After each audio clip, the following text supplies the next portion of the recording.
Kejaksaan Agung gencar mendalami bukti dan fakta-fakta yang ada terhadap kemungkinan tersangka baru untuk kasus korupsi penyediaan infrastruktur BTS 4G pendukung paket 1, 2, 3, 4, 5 Bakti Kominfo tahun 2020-2022. Meski penyidikan kasus yang merugikan negara sebesar 8,32 triliun rupiah ini sudah selesai, menurut Jaksa Agung ST Burhanuddin di Jakarta Senin 15 Mei 2023, jika memang terdapat bukti-bukti Kejaksaan Agung segera menindaklanjutinya.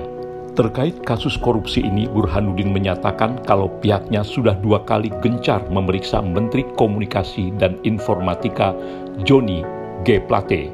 Yang pasti, kalau nanti faktanya terbukti dan ada menyangkut ke beliau, kita tidak akan mendiamkan ini. Yang penting penyidik dan ada fakta, saya akan tindak lanjuti ini. Pada kasus korupsi ini, Kejaksaan Agung telah menetapkan 5 orang tersangka dan akan segera diadili.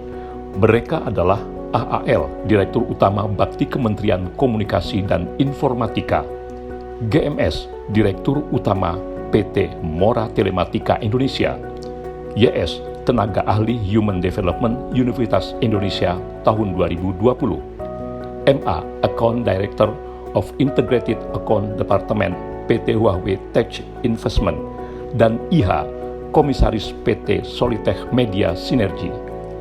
Kasus korupsi BTS Bakti Kominfo adalah usaha pelayanan digital di daerah terdepan, terluar, dan tertinggal. Kemudian Kominfo membangun infrastruktur 4.200 BTS. Pada pelaksanaan, perencanaan, dan pelelangan, para tersangka telah merekayasa dan mengkondisikan proyek-proyek itu. Akibatnya, dalam proses pengadaannya tidak terdapat kondisi persaingan yang sehat, sehingga pada akhirnya diduga terdapat harga mahal yang harus dibayar oleh negara. Selain mengusut dugaan korupsi, Kejaksaan Agung juga mengusut kasus dugaan pencucian uang terkait kasus itu. Seperti Kejaksaan Agung juga telah menerima kembalian uang 534 juta rupiah dari adik Johnny G. Plate. Adik Menteri Kominfo yang mengembalikan uang $0,5 miliar itu adalah Gregorius Alex Plate. Berdasarkan audit Badan Pemeriksa Keuangan dan Pembangunan BPKP, total kerugian negara dalam kasus itu sebesar 8,32 triliun rupiah.